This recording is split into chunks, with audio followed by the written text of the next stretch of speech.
On the night of 30 September 1986, in an apartment block in Rome's Old Quarter, a white embassy van idles in a narrow side street. Inside the building, a 31-year-old former nuclear technician, Mordecai Vanunu, believes he has arrived for a quiet weekend with an American tourist he met in London. She has introduced herself only as Cindy, an ordinary traveler with a sister's flat in the city. In later accounts, this evening will be reduced to a line: a Mossad honey trap, a kidnapping in Italy to avoid a diplomatic crisis in Britain. Upstairs, a suitcase rests open, travel papers still marked BA Flight 504. Somewhere below, the van's engine keeps a low, steady vibration. In the official files, this is a successful covert action. In the years ahead, it will be remembered instead by the numbers he later writes on his hand. Rome ITL 30.9.8 621 BA 504 by 19 January 1986. A ferry pulling away from Haifa toward Athens carries a man whose name no longer appears on Israel's payroll. Mordecai Vanunu, born in Marrakesh in 1954 and raised in Beersheba, had spent nearly a decade inside the Negev Nuclear Research Center at Dimona, working in reprocessing areas that handled irradiated fuel and plutonium-bearing material. His dismissal, in late 1985, formally attributed to downsizing, but accompanied by concern over his political activities and associations with left-wing groups, marked the quiet end of his security clearance and the beginning of his journey outward. Before leaving Israel, according to later technical assessments and his own admissions, he secretly took approximately 60 color photographs inside Dimona's underground levels and carried notes about its operations. On the ferry deck that January morning, those images were simply sealed rolls of film in his backpack, indistinguishable from any tourist's camera work. The ferry route took him to Athens. From there, records show an Aeroflot boarding pass to Bangkok, with transit through Moscow. Later, a visa stamp for Australia. The files do not record his state of mind during those transit weeks.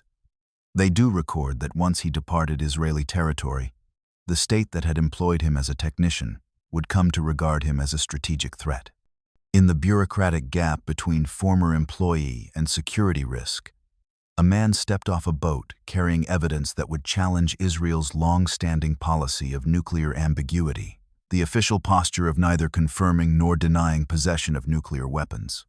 The same films that sat unnoticed in his backpack in January would, 9 months later, justify a covert operation spanning 3 countries and 1 concealed naval vessel. By the summer of 1986, the story had shifted continents.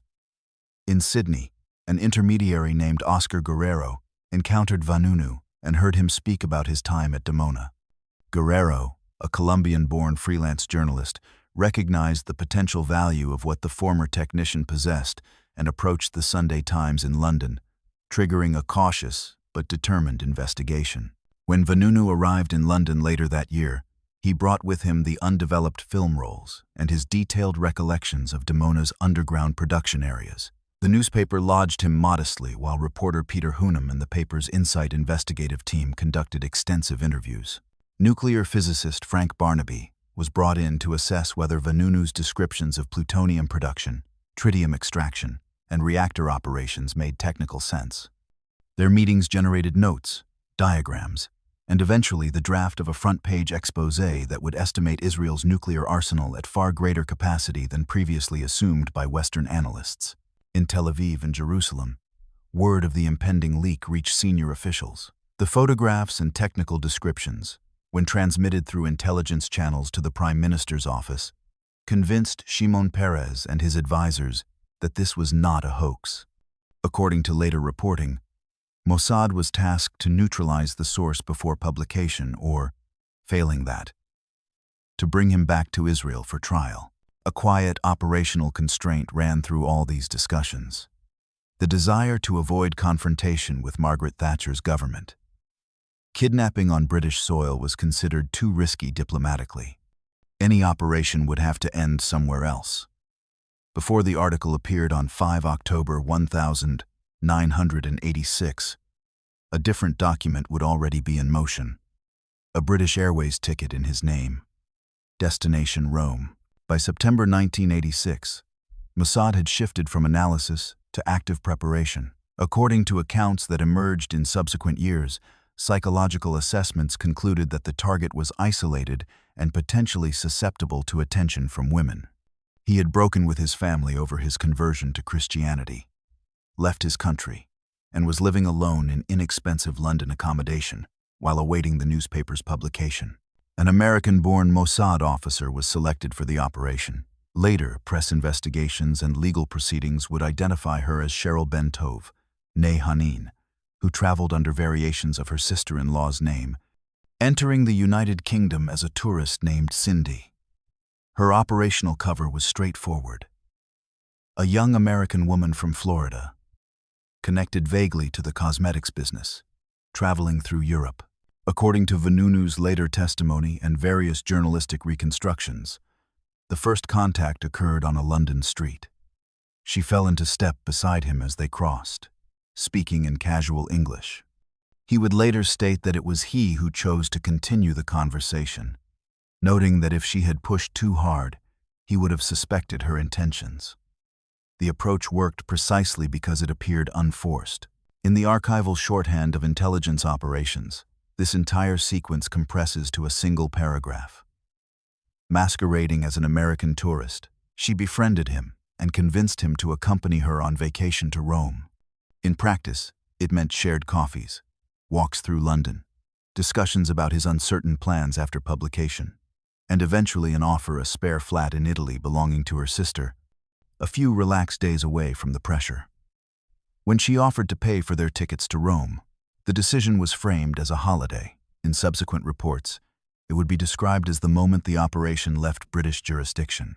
In the biographical summaries compiled by human rights organizations and journalists in later years, Mordecai Vanunu appears as a man already on record as a dissenter before his flight from Israel.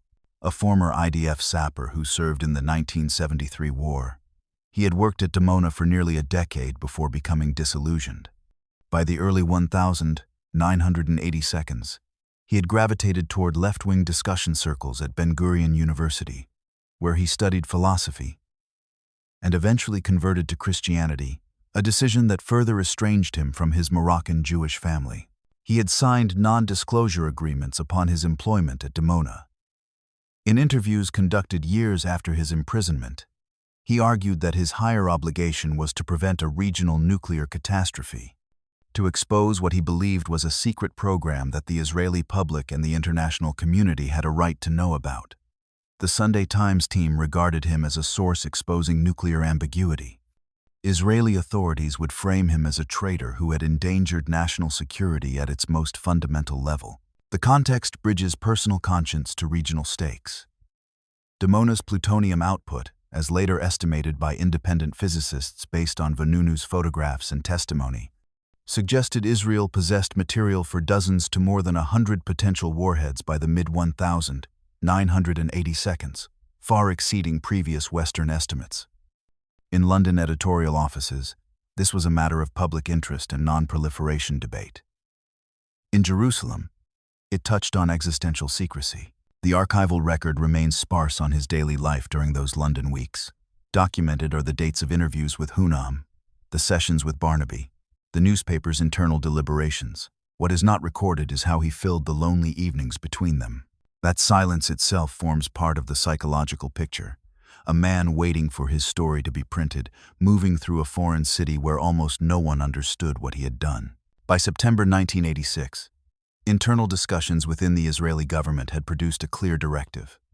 Vanunu must be brought back to Israel, but the operation must not damage relations with the United Kingdom. The decision was associated with the government led by Shimon Peres, with senior Mossad figures coordinating the capture plan under circumstances that remain partially classified. The constraint was geographical. British territory was off-limits for abduction. Any action would need to rely on persuading him to cross a border voluntarily. The honey trap involving the agent known as Cindy was formally authorized, drawing on operational approaches that permitted the use of romantic or interpersonal relationships as intelligence tools. Parallel to these preparations, the Israeli Navy vessel INS Noga, a signals intelligence ship that operated under civilian cover in the eastern Mediterranean, received encrypted orders while en route from Turkish waters back toward Israel. According to accounts published in subsequent years, the new instructions directed the vessel to change course, proceed to waters off the Italian coast near La Spezia, and await further orders. An internal logic emerged across cables and naval positioning. To avoid airports, public extradition proceedings, and the legal complications that would follow a kidnapping on Allied European soil, the extraction route would run over water. From an Italian dock to a covert transfer at sea, civilian documents, airline tickets, rental agreements, embassy vehicle contracts would mask movements whose full purpose only a small circle understood. The more the plan depended on ordinary paperwork, the more it blurred the line between law and covert action. Commercial aviation schedules and secret naval maneuvers were being synchronized. As the Noga adjusted course toward Italian waters, a British Airways reservation desk in London processed one more booking for Flight 504 to Rome. In late September 1986, two routines unfolded in parallel. In London, Vanunu continued cooperating with the Sunday Times while quietly considering his options after the story appeared. In some accounts, he contemplated traveling onward to the United States or elsewhere in Europe once the newspaper compensated him and the immediate danger of Israeli retaliation had passed. At the same time, the woman he knew as Cindy deepened her apparent spontaneity. Casual meetings became more frequent. The suggestion of a change of scenery took shape a few relaxed days in Rome, away from the tension, in a flat belonging to her sister. Vanunu would later insist in interviews that he had not fallen in love with her, but acknowledged that he was drawn to her attention and company after months of isolation in a foreign city. In Tel Aviv, Mossad analysts compiled psychological profiles and refined their estimates for when the Sunday Times would publish. One reason for the timing of the Rome trip, as later reconstructed by journalists, was to remove him from British soil just before or as the article appeared, limiting London's options for a diplomatic confrontation over his disappearance. The intelligence cables of this period speak in probabilities and timelines. They do not record the look of hotel corridors or the tone of private conversations. What is recorded is that on 30 September 1986, Vanunu boarded British Airways Flight 504 at Heathrow, believing he was departing for a brief holiday with a woman he had met by chance. At this stage, the hunter's routine and the target's routine looked almost identical. Booking tickets, packing bags, checking departure boards. Only intention differed. When the aircraft wheels left the runway at Heathrow, one passenger was thinking about a weekend. Another, reading the flight number in a cable elsewhere, was thinking about custody. On the evening of 30 September 1986, British Airways Flight 504 departed London Heathrow for Rome Fiumicino. The flight number would later appear in newspaper headlines and court coverage because Vanunu himself inscribed it on his palm as evidence proof, in his view, that he had been taken from Italian soil after arriving on that specific aircraft. In airline records, this was an ordinary commercial flight. Passenger manifests were not publicly released, but press reports and Vanunu's own testimony confirmed that he and the woman he knew as Cindy were aboard, booked as a couple traveling for leisure. Simultaneously, naval logs on the INS Noga showed a vessel adjusting its position in waters off La Spezia, waiting for a rendezvous that only its captain and a small circle ashore fully understood. Operationally, this segment concerned synchronization. Civil aviation schedules and covert maritime movements aligning within hours. The precise conversations aboard the flight are unknown. What is documented is their arrival time, approximately 21 local, and the later claim Vanunu inscribed on his hand, that he was hijacked in Rome ITL. 30.9.8621 came to Rome by BA 504. For intelligence services, Commercial infrastructure serves as a neutral stage, unremarkable transit points that leave paper trails only for those who know where to look. For the passenger whose future was being negotiated in cables transmitted between continents, it was simply the cheapest way to travel from one city to another. The Mediterranean night was warm. Fiumicino's arrival halls processed passengers with routine efficiency. A taxi waited outside.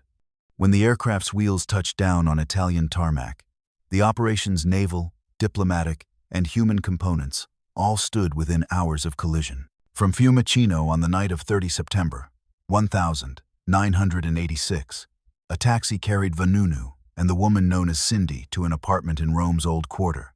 Sources differ on ownership details. Some accounts describe it as belonging to a relative of the agent, while others simply identify it as a property made available through Mossad's operational network. What remains consistent across reports is that Vanunu believed it to be her sister's residence and had no reason to expect anything other than a quiet evening in the city. He would later recall in interviews that it was only when the Mossad operatives pounced on him inside the apartment that he understood he had been trapped. Even then, he briefly wondered whether she might be a victim too.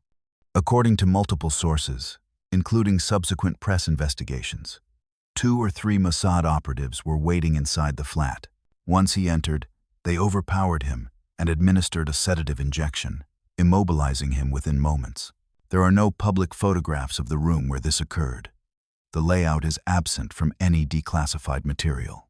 What exists are consistent elements across accounts: the number of attackers, the use of a medical sedative to incapacitate him, and the fact that this happened within hours of his arrival from London. The shift from apparent intimacy to physical force occurred in seconds. Intelligence documents describe such transitions clinically as operational phases. The human dimension resides in the contrast between the promise of a borrowed home, a few quiet days with someone who had shown kindness, and the reality of a covert arrest in a foreign country, far from any legal protection he might have claimed. As the drug took hold, a white van hired through the Israeli embassy was already making its way through the Roman streets. Later that night, spanning 30 September into the early hours of 1 October, 1986, a white van contracted through the Israeli embassy in Rome stopped near the apartment building in the Old Quarter. Inside, agents had prepared space for transport. Vanunu, now immobilized by the sedative, was carried out of the building, secured on a stretcher, and placed in the vehicle. The van's precise route across Italy has not been detailed in public documents. The key points recorded in subsequent accounts are departure from Rome, arrival hours later at the docks of La Spezia on Italy's northwestern coast, and transfer to a small boat waiting offshore. Italian authorities would later say little about the incident. Speculation persisted in some reporting about what local services may have known or suspected, but hard evidence remained unavailable. Meanwhile, in London, the Sunday Times moved toward publication. On 5 October, the newspaper would print Vanunu's revelations with diagrams of the Dimona complex and estimates of Israel's nuclear arsenal that shocked non-proliferation experts. By then, their primary source was already somewhere at sea, beyond the reach of British diplomacy or Italian law. The drive from Rome to La Spezia covers roughly 500 kilometers.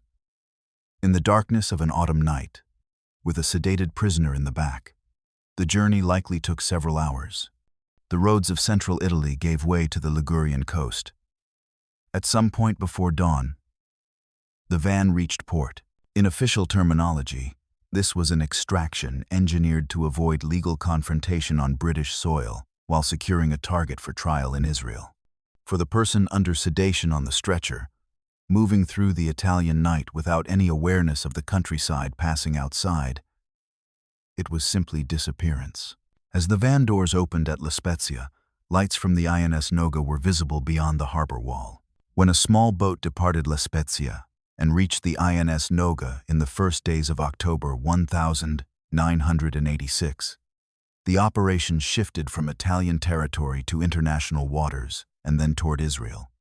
The Noga, an Israeli signals intelligence vessel operating under civilian cover, had been ordered into position specifically for this transfer.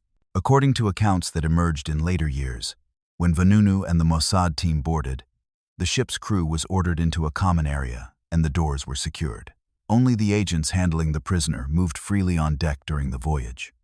Vanunu was kept in a separate cabin, still affected by sedatives, guarded continuously, and questioned intermittently as the vessel sailed eastward across the Mediterranean.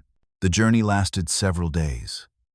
On 7 October 1986, the Noga anchored off the Israeli coast somewhere between Tel Aviv and Haifa, where a smaller vessel came alongside and transferred the prisoner ashore. No formal extradition paperwork existed. In the documentary record, his movement from Rome to Israel appears only through later governmental acknowledgments and his own testimony. The ship's logs, had they been released, would show positions, times, and fuel consumption, a mechanical record of a political choice made in offices far from the sea. The human element remains largely confined to Vanunu's subsequent descriptions. Days passing in a locked cabin, gradual realization that every part of his journey since London had been orchestrated, the growing understanding that he would never again speak freely to journalists. By the time the Noga completed its mission and turned back toward its home port, the Sunday Times article had already appeared in print. The story had reframed Israel's place in global nuclear discussions, presenting detailed evidence of a weapons program the government still officially refused to confirm. Its central witness, however, was no longer available to elaborate, defend, or explain. By 9 November 1986, weeks of international media speculation ended when the Israeli government publicly confirmed that Mordechai Vanunu was in lawful detention in Israel. Officials pointedly denied that he had been kidnapped in Britain, without detailing how he had actually reached Israeli soil from Europe. Before that announcement, one image entered the public record that would become iconic. As Vanunu was transported in a police van to a closed court session, he pressed his palm against the vehicle's window. On his hand, written in blue ink, was a compressed chronology.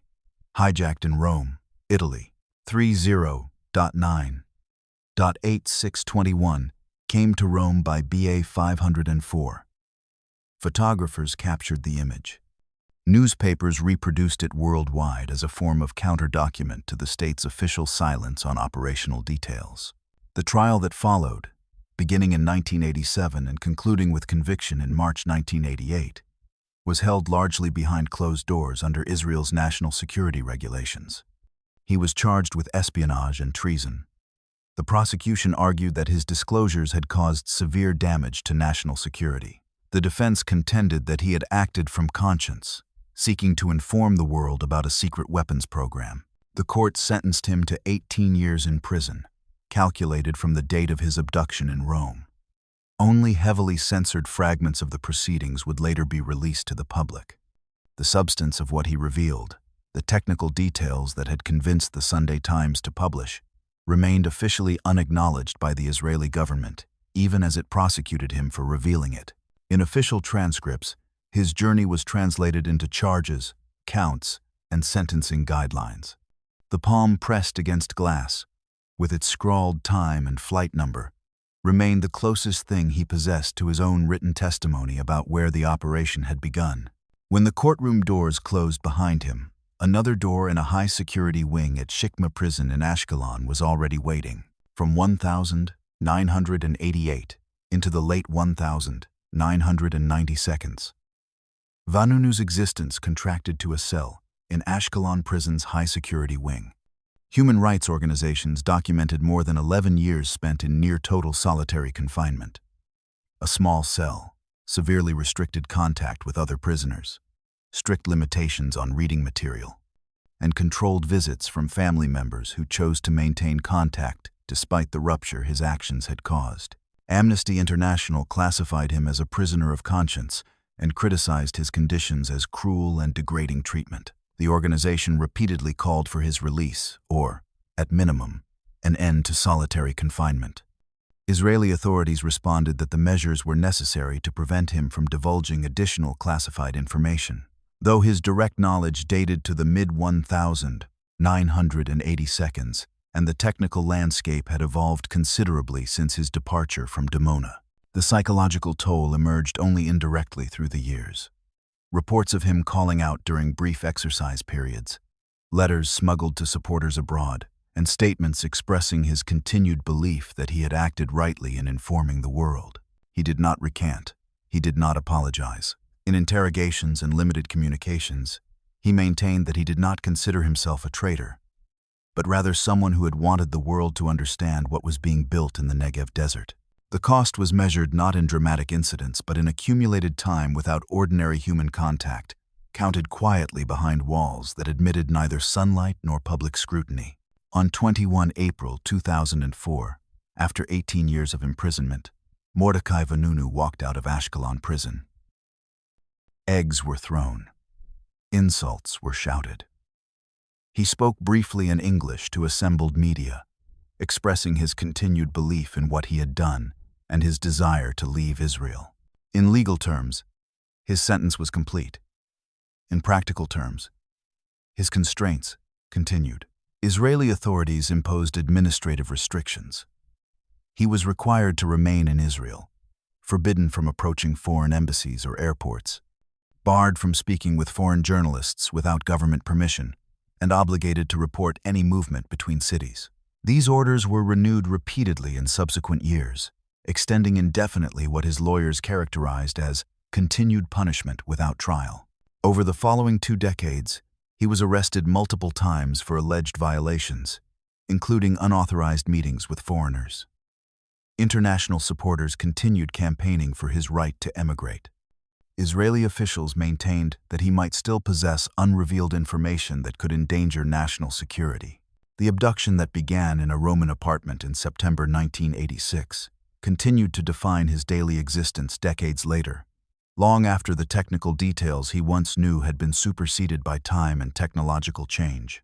The image that persists is simple: a hand pressed against glass, numbers written in hurried blue ink, a flight number, a date, a time, a city, evidence of transit, proof of method, testimony inscribed on skin because no other document was permitted. The street in Rome never knew what it had witnessed. The hand against the window made certain the world would not forget.